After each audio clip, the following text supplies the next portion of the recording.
A very small budget is holding us hostage in the Straits of Hormuz. Yield, Mr.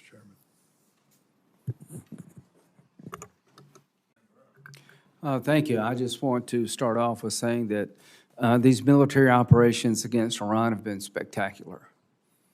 In a matter of months, we have degraded the largest state sponsor of terrorism beyond what I thought was possible, probably more to come. Ms. Secretary, 900 pounds of 60% enriched uranium, do we all agree that's what Iran has buried somewhere? In this format, some of that should be classified, so I wouldn't comment on the exact amount of anything. Okay, well, it's just pretty well known. They brag about it. Is it possible they could have 60% highly enriched uranium without them cheating in the past? We know in every context of what Iran has undertaken, they've lied and cheated. The answer is no. Everything that Obama and Biden did was designed to keep it to a civilian nuclear program. There is no way in hell they can have 60% highly enriched uranium unless they cheat. So everything y'all did failed. And you want to criticize? You failed. You allowed Iran to be a threshold nuclear nation. Everything you did failed. Missiles, Diego Garcia. Did they shoot missiles at Diego Garcia, General Kane, the Iranians?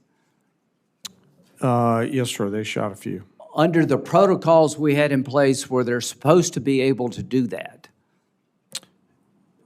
Without reviewing the fine print, I believe the answer is no. No, they weren't. You failed there. You failed to stop Iran from being a nuclear threshold nation.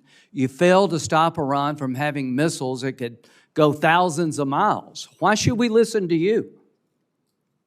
Bottom line here. China. Does China buy 90% of Iranian oil, Ms. Secretary? China buys a very large percentage of Okay, Iranian 90% is pretty large. So does China buy, are they the largest purchaser of Russian oil and gas?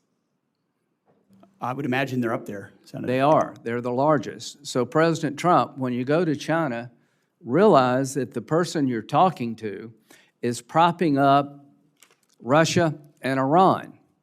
I appreciate what you've done in Iran. I appreciate what you're trying to do to end the Russian-Ukraine conflict. Do you agree with me, Mr. Secretary, that of all the countries on the planet, China could have the most influence of ending this war if they chose to?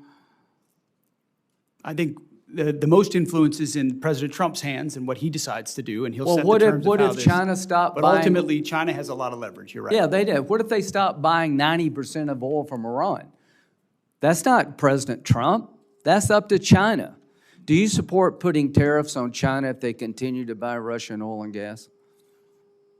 Tariffs is not my lane, but anything we can do to put pressure on people, I usually support. Well, do you believe that when we put pressure on India by a 25% tariff for buying Russian oil, they kind of backed off?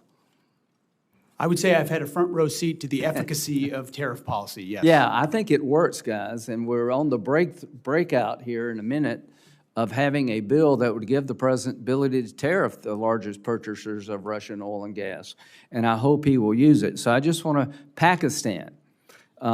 Are you aware of reports that Pakistan are allowing their bases to be used to park Iranian aircraft, General Kane? Sir, I've seen one report on that. Well, is it accurate? Sir, I think based on the variety of classification matters. Let me just say, do you agree if it is accurate, that is sort of inconsistent with it being a peace mediator? Sir, I wouldn't want to comment on that based on the ongoing negotiations and Pakistan's role. Secretary Hegseth, if the mediator is allowing reconnaissance aircraft of Iran to be parked in Pakistani air bases, do you think that's consistent with being a fair mediator? Again, I wouldn't want to get in the middle of these negotiations. Yeah. I want well, maximum I do. efficacy I for want to our get in the people. middle of these negotiations. I don't trust Pakistan as far as I can throw them. If they actually do have Iranian aircraft parked in Pakistan bases to protect Iranian military assets, that tells me we should be looking maybe for somebody else to mediate. No wonder this damn thing is going nowhere. So, you know, I appreciate all you've done. I'm very supportive of it. But when it comes to Pakistan and China, enough already. Thank you.